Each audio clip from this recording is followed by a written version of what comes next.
तो हेलो दोस्तों, मैं बादल इस वाली गीता क्लास में आपका स्वागत है। दोस्तों, जो हमारी दिल्ली पुलिस यूपी पुलिस के लिए हमने जो है नित्य बैच शुरू किया है, तो उसमें जो है हमारा जो है चैप्टर चला हुआ है प्रॉफिट एंड लॉस।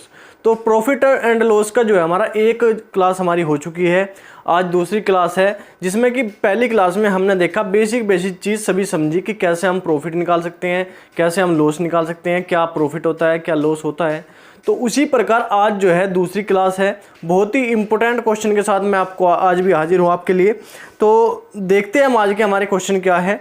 तो आप जो है रेगुलर अपना जो है रिवीजन करते रहिए। तो क्वेश्चन नंबर 8 है आज के लिए। एक व्यक्ति ने एक घड़ी 1600 रुपये में खरीदी। इस घड़ी को बेचने पर उसे विक्रय मूल्य का 20% लाभ मिला। घड़ी का विक्रय मूल्य क्या है? तो घड़ी का विक्रय मूल्य निकालना। तो देखो, आप ये कोई भी क्वेश्चन कर रहे हो जहां पे भी आपको परसेंटेज की बात दिखाई दे और उससे पहले क्या दिखाई दे, का, की, के, ये वाली बात, तो वहां पे जो आपको देखते ही आपको इतना आसान तरीका मैं आपको बता दूंगा का, की, के का, कि आप जो है देखते ऐसे क्वेश्चन जो है आराम से कर ले जाओगे। तो जहां पे भी का, की, अब का से पहले क्या है, देखो एक तो ये देख लो कि 20% का मतलब क्या होता है, 20/100, 20/100। अब 20 कम 20, 20 पंजे 100, ठीक है। तो मतलब 20% का मतलब क्या हो गया, 1/5। अब इससे पहले है क्या, का से पहले क्या है, विक्रय मूल्य। मैंने आपको बताया कि का से पहले जो भी वर्ड आवे, जैसे विक्रय मूल्य है तो उसे क्या लेना, जैसे यहाँ पे है विक्रय मूल्य और यहाँ पे का है, तो का से पहले जो भी है उसे जो है हर वाली संख्या को, नीचे वाली संख्या को जो है उसे विक्रय मूल्य मानेंगे। अब हमने मान लिया विक्रय मूल्य क्या है, 5, ठीक है। विक्रय मूल्य क्या है, 5। अब ये क्या है, विक्रय मूल्य का 20% क्या है, लाभ। यहाँ पे बताया गया लाभ, तो एक ये क्या है, लाभ है, एक लाभ क्या हो गया, 1 रुपये का। तो क्रय मूल्य क्या होगा, जब हमें जो है 5 रुपये में बेचने पर 1 रुपये का लाभ है, तो क्रय मूल्य क्या हो जाएगा, क्रय मूल्य होगा 5 - 1 क्या हो जाएगा, 4, ठीक है। ये तो बिल्कुल बेसिक बात है। तो क्रय मूल्य हमारे पास क्या है, 4। अब पहले हमें दिया गया एक घड़ी 1600 रुपये में खरीदी, तो क्रय मूल्य क्या है हमारे पास, हम पास है क्रय मूल्य 1600 रुपये, और यहाँ पे हमने क्या निकालना, क्रय मूल्य 4 रुपये। तो क्रय मूल्य के नीचे क्या लिखेंगे, क्रय मूल्य। हमें निकालना क्या है, विक्रय मूल्य, हमें निकालना विक्रय मूल्य। तो क्रय मूल्य के नीचे क्रय मूल्य लिखेंगे, जो निकालना उसी से करेंगे गुणा। तो हमें निकालना विक्रय मूल्य, विक्रय मूल्य क्या था, 5, तो गुणा कर देंगे 5 से काट दो, 4 चौक 16, 400, 5 चौक 20, क्या आ जाएगा, 2000। तो विक्रय मूल्य हमारा क्या आ जाएगा, 2000। तो जहां भी का, की वाले क्वेश्चन आवे और उसके बाद में परसेंटेज आपको दिखाई दे, भिन्न की संख्या आपको दिखाई दे, जैसे 1/5, 1/4, इस प्रकार की संख्या दिखाई, तो का से पहले वाली जो हमें लिखा हुआ है, का से पहले जो लिखा हुआ है वो तो हर वाली संख्या मतलब नीचे की संख्या हम लेंगे, और जो का से बाद में लिखा हुआ है उसे जो है अंश वाली से, ठीक है। बिल्कुल आसान क्वेश्चन आपका जो है ये हो जाएगा। अब क्वेश्चन नंबर 9 है, किसी वस्तु को 69 की अपेक्षा 78 रुपये में बेचने से लाभ प्रतिशत दुगुना है, इस वस्तु का क्रय मूल्य क्या होगा। जहाँ पे भी 2 गुना, 4 गुना, 5 गुना कुछ भी आवे तो करना क्या है, ये जो वस्तु हमें दी गई है, वस्तु को इतने रुपए में बेचने पर, इतने से बेचने पर लाभ दुगुना है, ये है, तो क्या करना, इनका अंतर लेना है, इनका दोनों का क्या लेना है, अंतर, ठीक है। बटे n-1, n क्या है, 2 गुना, 4 गुना, 5 गुना, ये है n। तो 78 - 69 बटे 2 - 1, दुगुना है तो 2 - 1, ठीक है। तो क्या होगा, ये आ जाएगा हमारा 9। तो 9/1 बराबर क्या आ जाएगा, 9, ठीक है। इस 9 का क्या करना, इस 9 का करना क्या है, ये 9 जो है हमें जो वस्तु का मूल्य था 69, इसमें से घटा देना है, 69 - 9 क्या आ जाएगा, तो वस्तु का क्रय मूल्य क्या है, 60 रुपये। वस्तु का क्रय मूल्य क्या है, 60 रुपये। दोनों का अंतर बटे n-1, ये आपको ध्यान रखना है। जो भी आओगा उसे जो है वस्तु के मूल्य में से, जो वस्तु का 69 रुपये की अपेक्षा इतने रुपये, मतलब वस्तु का मूल्य ये था, लेकिन अगर हम 78 में बेचते तो उसे लाभ जो है दुगुना होता। तो वस्तु का जो हमारा विक्रय मूल्य है, इसमें से जो है ये लाभ घटा देंगे तो हमारा क्रय मूल्य आ जाएगा 60, ठीक है। अब क्वेश्चन नंबर 10 है, किसी वस्तु को 840 रुपये में बेचने से हुआ लाभ उस वस्तु को 600 रुपये में बेचने पर हुई हानि से दुगुना है, इस वस्तु का क्रय मूल्य क्या है। अब एक जगह हम लिख लेंगे लाभ, एक जगह हम लिख लेंगे हानि। उनने कहा कि 840 रुपये में बेचने पर क्या हुआ लाभ और 600 रुपये में बेचने पर हुई हानि। तो लाभ जो है हानि से क्या है दुगना है, तो क्या हो जाएगा अनुपात 2:1। ठीक है, क्रॉस गुणा कर देंगे इस अनुपात की। ठीक है, 840 प्लस 1200 और बटे में क्या लिखेंगे अनुपात का योग 2 और 1 3, तो क्या आ जाएगा 2040 बटे 3, 3 छंग 18, 3 अट्ठे 24 और 0 क्या आ गया 680। तो वस्तु का क्रय मूल्य क्या आ जाएगा 680। तो इस प्रकार भी हम एलिगेशन मेथड से आराम से निकाल सकते हैं। हमें क्या कहा कि लाभ परसेंट जो है हानि का जो है दुगना है, लाभ जो है हानि का दुगना है। तो इसमें क्या कर देंगे, और 840 पर लाभ हो रहा है, 600 पे हानि हो रही, तो इसकी क्रॉस गुणा कर देंगे हम। क्रॉस गुणा करने के बाद बटे में क्या लिखेंगे अनुपात का जोड़। ठीक है, क्या आ जाएगा क्रय मूल्य 680। ठीक है, नोट करो। अब क्वेश्चन नंबर 11 है हमारे पास। एक व्यापारी ने कुल माल का 2/3 5% लाभ पर तथा शेष भाग 2% हानि पर बेच दिया। यदि कुल लाभ 4000 रुपये हो तो कुल माल का क्रय मूल्य क्या होगा। तो हमारे पास क्या है, देखो संख्या में कुल लाभ है, हमारे पास क्या है संख्या में कुल लाभ है, लेकिन हमारे पास जो है परसेंटेज में लाभ नहीं है, परसेंटेज में लाभ नहीं है।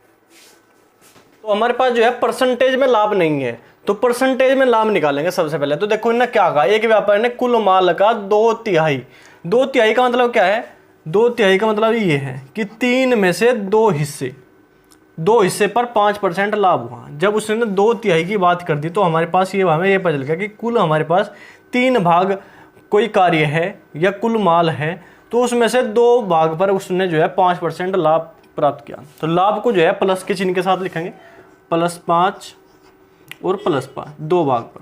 ठीक है, तथा शेष भाग पर 2% हानि। तो शेष भाग कितना बचा, 2 भाग पर तो लाभ होगा, कुल भाग थे 3, तो कितने भाग बचे 1 भाग, 1 भाग पर शेष भाग पर 2% हानि, तो -2।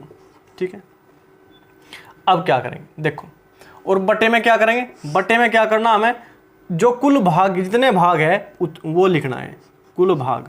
तो कुल भाग कितने थे 3। ठीक है, तो हमारे पास कितने भाग थे 3। अब देखो 5 और 5 10, 10 - 2 करेंगे तो क्या होगा 8 बटे 3%।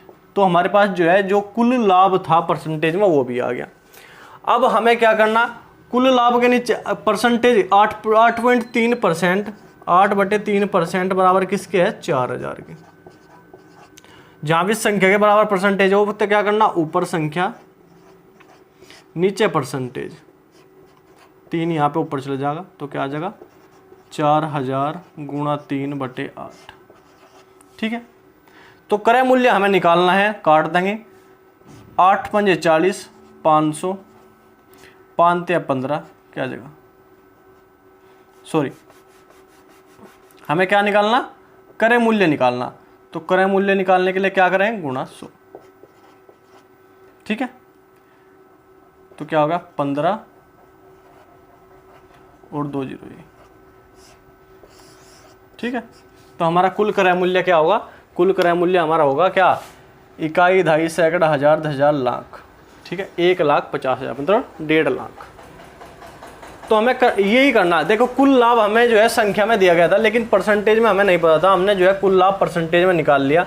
तो कुल लाभ जो है परसेंटेज में हो गया और संख्या में हो गया। तो जहाँ पे भी संख्या के बराबर परसेंटेज है ऊपर संख्या नीचे परसेंटेज। ठीक है, और जो निकालना उसी से करेंगे गुणा। तो हमें क्या निकालना क्रय मूल्य, तो क्रय मूल्य से गुणा कर देंगे। क्रय मूल्य क्या होता है हमारा गुणा 100, तो 100 से गुणा कर देंगे, तो क्या होगा 1.5 लाख हमारा जो है क्रय मूल्य आ जाएगा। ठीक, उसके बाद क्वेश्चन नंबर 12 है, मैं किसी वस्तु का विक्रय मूल्य 39 रुपये है, यदि इसके लाभ प्रतिशत का संख्यात्मक मान इसके क्रय मूल्य के बराबर। देखो इस लैंग्वेज को याद रख लियो, लाभ प्रतिशत का संख्यात्मक मान इसके क्रय मूल्य, जहां भी संख्यात्मक मान की बात आवे तो वहां पे क्या करना है आपको, बराबर हो तो वस्तु का क्रय मूल्य कैसे निकालना। हमारे पास एक ही संख्या है, क्या विक्रय मूल्य 39 रुपये है, 39 रुपये है, और कह दिया कि लाभ प्रतिशत का संख्यात्मक मान इसके क्रय मूल्य के बराबर। तो इसे 39 के टुकड़े कर देंगे, कैसे, सहभाज्य जोड़ से एक साथ जो है एक संख्या से ना करते हो, तो 13 × 39।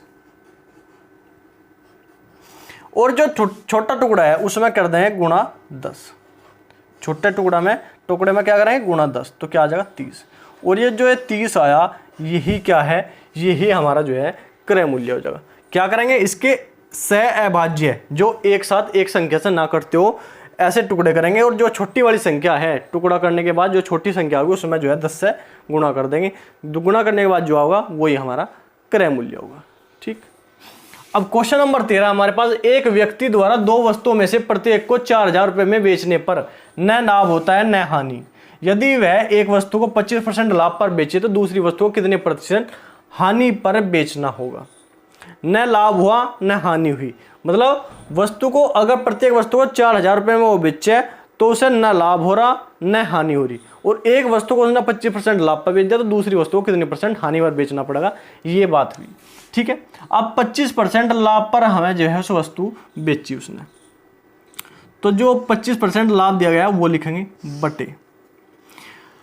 अब देखो 25 में जो है 100 में 25 को जो है इस 25% लाभ को, अगर लाभ है तो प्लस का चिन्ह आपको पता है लेते हैं, तो 100 में 2 बार जोड़ कर लिखेंगे नीचे 100 + 25 + 25। कैसे क्वेश्चन में, इसी क्वेश्चन में जिसमें जो है न लाभ हो न हानि हो और दोनों वस्तु जो है सेम प्राइस में बेची गई हो, तो वस्तु में अगर एक वस्तु पर 25% लाभ हुआ तो दूसरी पर हानि, या एक पर हानि दिखाई जगह हमें जो है क्वेश्चन में दी गई हो कि एक वस्तु पर इतनी हानि हुई तो दूसरी वस्तु पर कितना लाभ में बेचना पड़ेगा, ऐसा भी हो सके। तो यहाँ पे क्या है 25% लाभ पर बेची तो दूसरी वस्तु कितनी % हानि पर बेचनी होगी। तो लाभ को जो है प्लस के चिन्ह के साथ लेना है, अगर यहाँ पे हानि होती तो उसे माइनस के चिन्ह के साथ लेते हैं। ठीक है, और 100 में 2 बार जोड़ के लिखेंगे +25 + 25 और गुणा करेंगे 100, तो क्या आ जाएगा हमारा, क्योंकि हमें क्या निकालना, हमें जो है क्या निकालना, हमें निकालना हानि %, जो कितनी वस्तु को कितनी हानि पर बेचना, हानि %, तो परसेंटेज के लिए गुणा कर देंगे 100। अब ऊपर क्या आ गया, ऊपर आ गया 2500, क्या आ गया 2500 बटे में नीचे क्या आ गया 25 और 25 50 150, 2 0 से 2 0 को 1 0 से 1 0, 5 × 15, 5 × 5 25 0, तो क्या आ गया 50/3, 3 × 3 3 × 18 16 सही 2/3%, तो परसेंट हानि % कितना आया 16 सही 2/3% में हम जो है दूसरी वस्तु को बेचेंगे हानि पर, जिससे कि जो है हमें जो उसने बताया कि न लाभ होगा और न हानि। ठीक है, तो क्या करना, प्लस में जो है 100 में जोड़कर लिखने +25 + 25, मतलब जो है प्लस के चिन्ह के साथ, लाभ को जो है प्लस के चिन्ह के साथ लेना, हानि को माइनस के चिन्ह के साथ। अगर यहाँ पे हानि होता तो 100 - 25 - 25 ऐसे लेते हैं, और परसेंटेज के लेकर आएंगे गुणा 100। ठीक है, बिल्कुल सिंपल तरीका है। तो ठीक है, आज के लिए क्वेश्चन इतने थे। रिवीजन करने के क्वेश्चन हैं तो आपको जो है थोड़े रिवीजन करना पड़ेगा, क्योंकि ऐसे ऐसे क्वेश्चन की लैंग्वेज होती है ना, ये अगर आपने प्रैक्टिस नहीं करी तो यहाँ पे तो बहुत आसान लग रही है, लेकिन अगर आपने प्रैक्टिस नहीं करी तो ये आप जो है भूल जाओगे, तो आपको जो है प्रैक्टिस भी करनी पड़ेगी। तो ठीक है, आज के लिए इतना ही।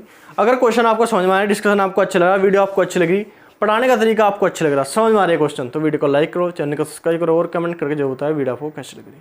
तो ठीक है, आज के लिए इतना ही। धन्यवाद, जय हिंद।